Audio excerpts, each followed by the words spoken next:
ظہر کی نماز کی اذان دینے لگے، اللہ کے نبی کا انتقال ہو چکا ہے۔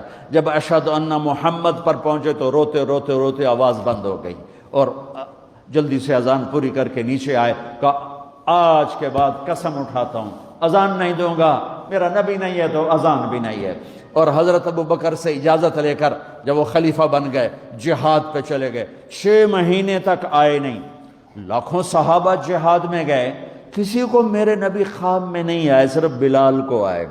بلال، یہ کیا بے وفائی، ہم سے ملنا ہی چھوڑ دیا، ہمارے پاس آنا ہی چھوڑ دیا۔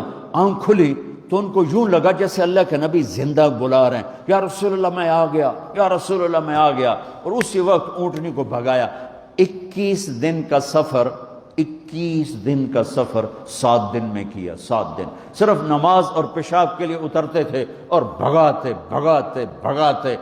8ویں دن جب مدینے میں پہنچے تو آتے شور مچایا، یا رسول اللہ میں آ گیا، یا رسول اللہ میں آ گیا۔ ان کے ذہن سے نکل گیا کہ آپ تو دنیا سے جا چکے ہیں۔ جب مسجد کے قریب پہنچے تو پھر تڑپ اٹھے اور چیخنے لگے کہ آپ تو ہیں ہی نہیں۔ پھر گئے سیدھے قبر پہ جا کے یوں قبر کو لپٹ گئے، یا رسول اللہ میں تو آ گیا ہوں، آپ کہاں ہیں؟ یا رسول اللہ میں تو آ گیا ہوں، آپ کہاں ہیں؟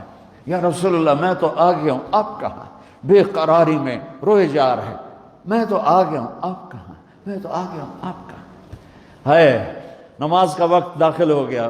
کون سی نماز تھی اللہ ہی جانتا ہے، اور سب کو پتا تھا بلال نے قسم کھائی ہے کہ اذان نہیں دیں گے، لہذا کسی کو ضرورت نہیں ہو رہی کہ بلال سے کہیں آج اذان بلالی سنا دے۔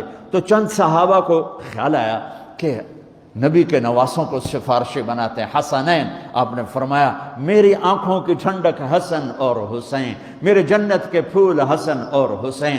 تو صحابہ آئے بچوں کے پاس، حسن حسین، کہ بچوں آج کسی کی نہیں چلے گی، تم بلال سے کہو اذان دے۔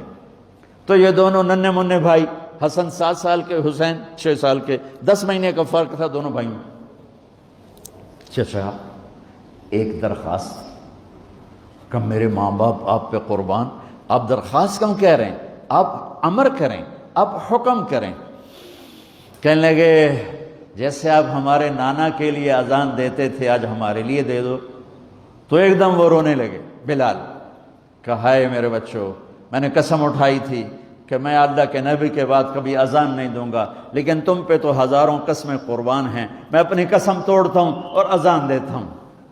جب وہ چڑھنے لگے اس بی بی کے گھر، قریب ایک انصاری عورت کا گھر تھا جس کی چھت پہ چڑھ کے اذان دیا کرتے تھے، تو سانس رک گئے سب کے، آنکھیں پھٹ گئیں، اور وہ یوں منظر دیکھ رہے کہ آج بلال تو ہے، محمد مصطفیٰ نہیں ہے۔ آج اذان بلالی تو ہوگی لیکن محمد مصطفیٰ کی جھلک نہ ہوگی۔ جب انہوں نے کانوں میں انگلیاں،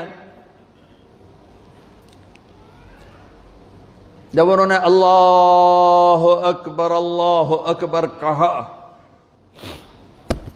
تو مدینے میں گھر گھر ماتم بچھ گیا، عورتیں بھی چیختی ہوئی گھروں سے باہر نکل آئیں، سارے مدینے کی گلیوں میں چیخ و پکار مچ گئی، اور یوں سب کو لگا جیسے محمد مصطفیٰ زندہ ہیں اور ان کا زمانہ ہے، لیکن آپ تو جا چکے تھے۔ یہ بلال کو جو رتبہ میرے رب نے دیا، یہ غلامی مصطفیٰ کی وجہ سے دیا ہے۔